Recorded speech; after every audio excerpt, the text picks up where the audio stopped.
Magandang umaga po sa ating lahat, mga kapatid. Magandang umaga po, Father. Ngayon po ay araw ng Sabado, ika-15 linggo sa karaniwang panahon. At sa ating banal na misa ngayon, narinig natin mula sa ating Ebanghelyo ang napakagandang paalaala tungkol sa naging karanasan ng ating Panginoon sa kanyang pagsasagawa ng kanyang misyon. Dahil ipinahayag niya ang katotohanan at dahil sinikap niyang mamuhay at manindigan sa katotohanan, marami ang nagalit sa kanya.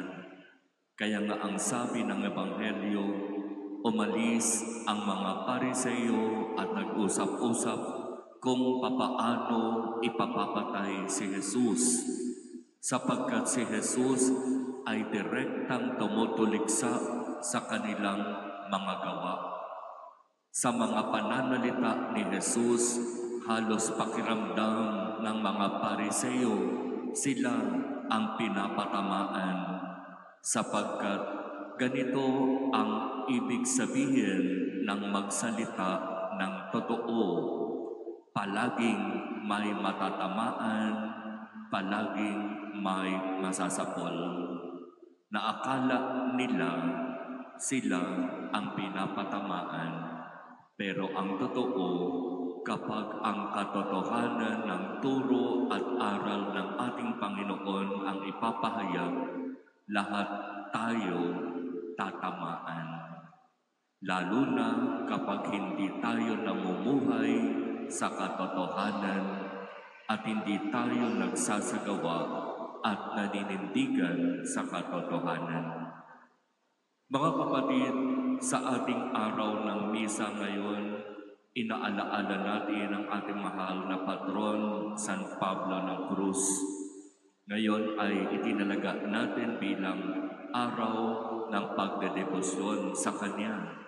Ito ay ginagawa natin tuwing ika-19 ng bawat buwan upang patuloy nating matularan ang kanyang halimbawa ng tunay na pagyakap at pagtanggap sa krus.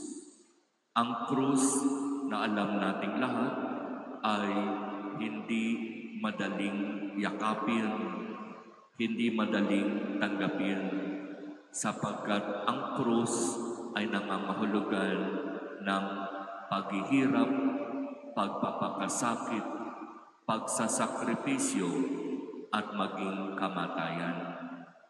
Pero sa kabila ng krus na ito, nandoroon ang tagumpay. Kaya nga sa halimbawa ng ating mahal na patron, San Pablo ng Cruz, talagang makikita natin kung papaanong sa kabila ng hirap, sa kabila ng maraming mga sakripisyo, napagtagumpayan niya ang lahat.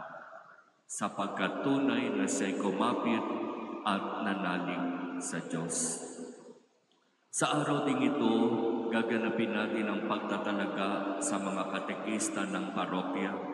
Sila na inaasahan nating tunay na magsasabuhay ng turo at aral ng ating Panginoon, lalo na tungkol sa katotohanan. Hindi madali ang maging katekista. Kapag tunay na isasabuhay ang pagiging katekista, hindi ito madali.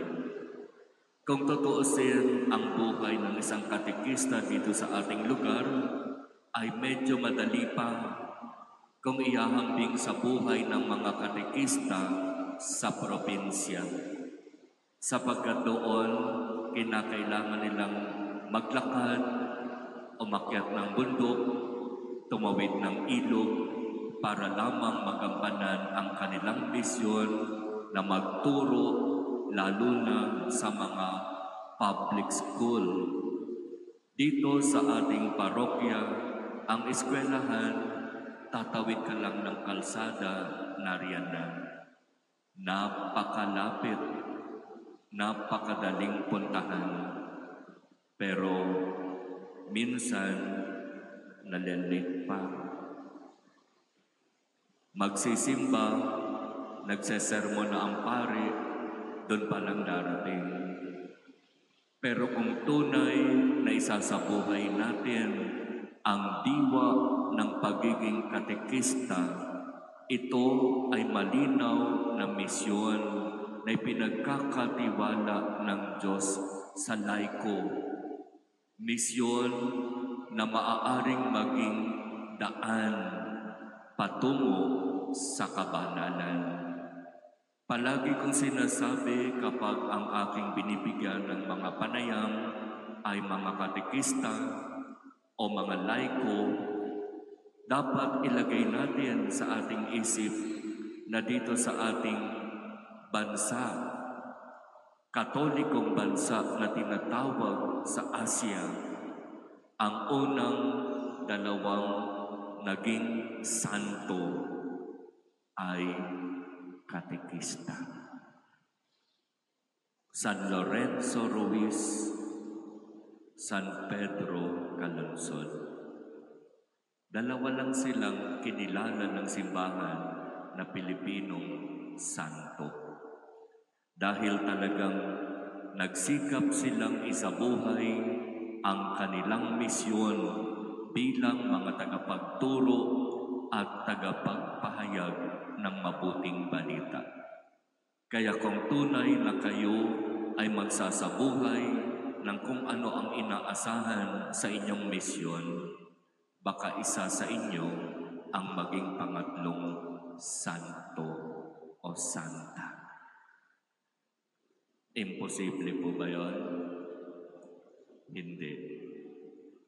At kung hindi man kilalanin ng simbahan, kikilalanin kayo ng Diyos bilang kanyang mabuti at tapat na katekista na nagsabuhay ng kanyang misyon para sa mga higit na nangangailangan.